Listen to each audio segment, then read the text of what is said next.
welcome back to my YouTube channel. For those of you who's been sticking with me through this journey, how you doing? And for those of you who are new, welcome. This is my channel, and I usually talk about like social justice issues and like things that I've been dealing with, and that's why we're here today for another episode of this crappy high school that I went to. A trigger warning has gone into effect starting from here on out because today we are going to talk about the time that I almost wanted to kill myself. So, I'll only continue this video if you feel comfortable doing so. If you don't, it's perfectly okay to just skip to the end or turn it off even. There's a website.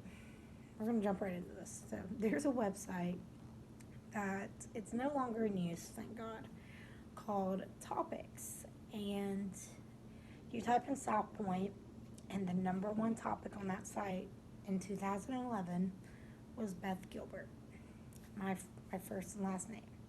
They had my first and last name, my age, and my high school. And it was bad. I had a girl, we'll call her Jane Doe 3. I ended up getting in a fight with Jane Doe 3. I ended up getting alternative school on charges pressed on me. It was my sophomore year. It was like around Christmas time. But I met her outside of school, and no, excuse me, sorry.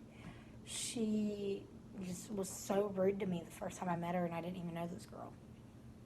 And she ended up transferring to my school from another school, and she automatically started on me. And I had so many people like tell me like, just hit her, you're gonna get in trouble anyways, because if you report her, they're gonna blame it on you. So just, defend yourself for once. And she got on Topics. She made very, very racial comments about my nephew. She made comments about me, telling me I needed to kill myself. She said that I needed to get a gun and clean it off and put it between my eyes and do everyone a favor. I'm sorry. Try not to cry while I do this, but this was one of the hardest things that I've ever really been through. And I got in a fight with her. I ended up swinging on, she swung on me first, and I ended up swinging back and actually connecting, and I kept hitting her and hitting her. Like, I had so much anger built up in me, I didn't care at this point.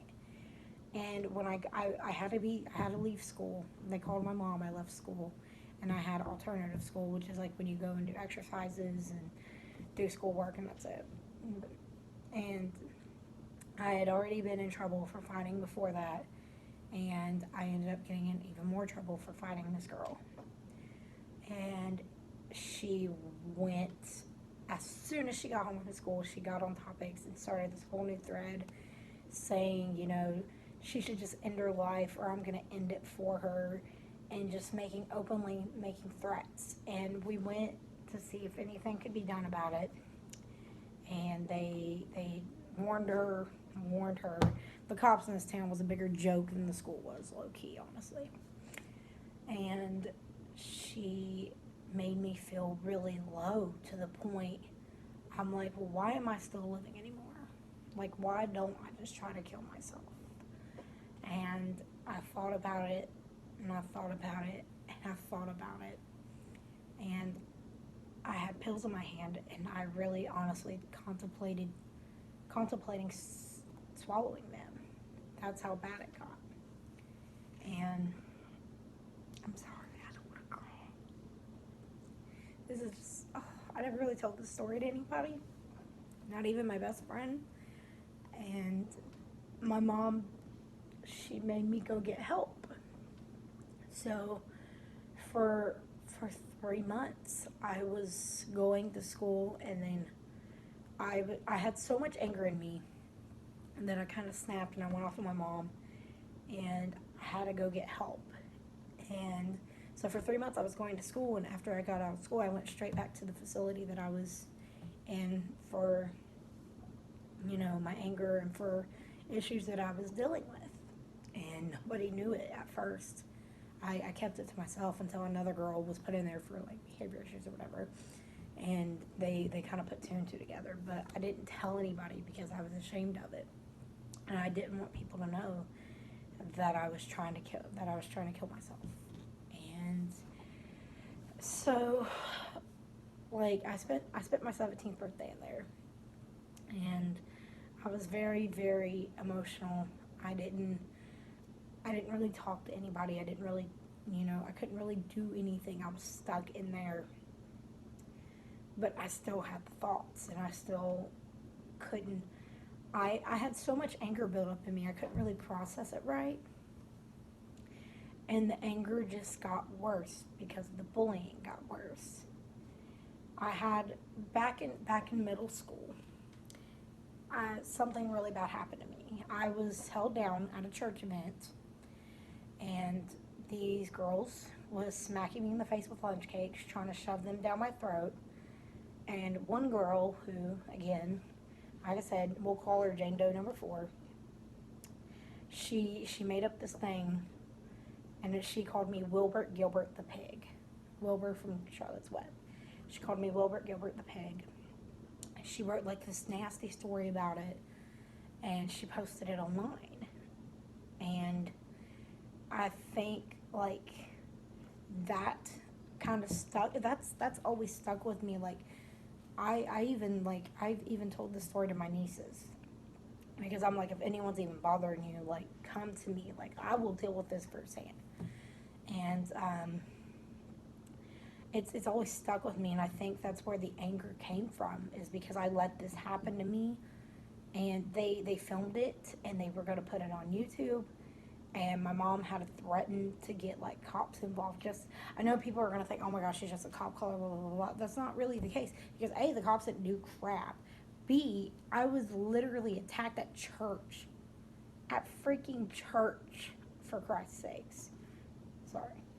And that anger stuck with me since that time that I was attacked. And so I ended up letting the anger get the best of me and letting this girl get the best of me. And I thought, well, maybe I am better off just dead. Like, I have nothing else to live for, I'm already in a lot of trouble. My mom's boyfriend, who doesn't even deserve the title stepdad, he treated me like garbage. And it just like everywhere I went, somebody had something to say about me. Like, I even one time had someone tell me that I was going to be the next major trigger warning, saying that I was going to be the next mass shooter because my mental health was that bad. For one, they didn't even know my mental health. For two, yeah, my mental health was out, but it wasn't that bad. For three, that's not something to joke about. That they were joking about it, and it's not something you joke about. To me, it's not. I'm sure to a lot of people, it's not. But I feel like that was the lowest point, because right after that was when Jane Doe number 2, yeah, because there was like 4 Jane Doe number 2 spit on me, and she smacked me in the back of my head and told me that I was nothing and I was worthless. So I was sitting in the bathroom crying my eyes out, like wondering what I did wrong, and I went to the principal, and the principal warned her, didn't even do crap to her. And I called my mom, and I told my mom what happened, and my mom went off. And they're like, we'll handle it. Nothing ever got done, because her mommy cried to the school and was like, well, you don't have proof, so you can't give my daughter detention. Even though there was people like that even said, yeah, she spit on her. And that point made me feel like so low in my life, like to like treat another human being like they're garbage. Like, how could somebody do that? Like, I will never understand. Like, yeah, like I was very hyper in high school. Like I said, I've struggled with ADD my whole life. Like, I was very, hyper. I was very, gabby, whatever.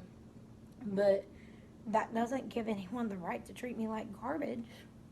I even asked someone who was bullying me. He said, "Well, you're annoying. That's why I bully you." Okay, what if one of your bosses is annoying? You gonna try to bully them?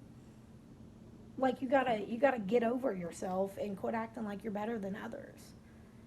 Because yeah, I didn't grow up with a lot of money, and I didn't grow up with like the nicest clothes and the nicest shoes, and I didn't get a cell phone until I was 16 or a laptop until I was almost 18. But you know what? I paid for it myself. I didn't run out and have everybody buy stuff for me like you all did. Like, I don't mean to sound rude or whatever with that, but I didn't have mommy and daddy to give me everything I wanted and to make everything go away like you all did. And you all treated me like crap for it, and I'll never understand why. Like, and if you're watching this and you know who you are and you're sitting there thinking, oh, I feel bad now. Don't. You didn't feel bad in high school, so don't feel bad now.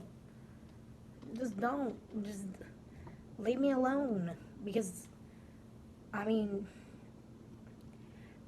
yeah, my mental health still sucks a little, but I'm doing a lot better than I was then.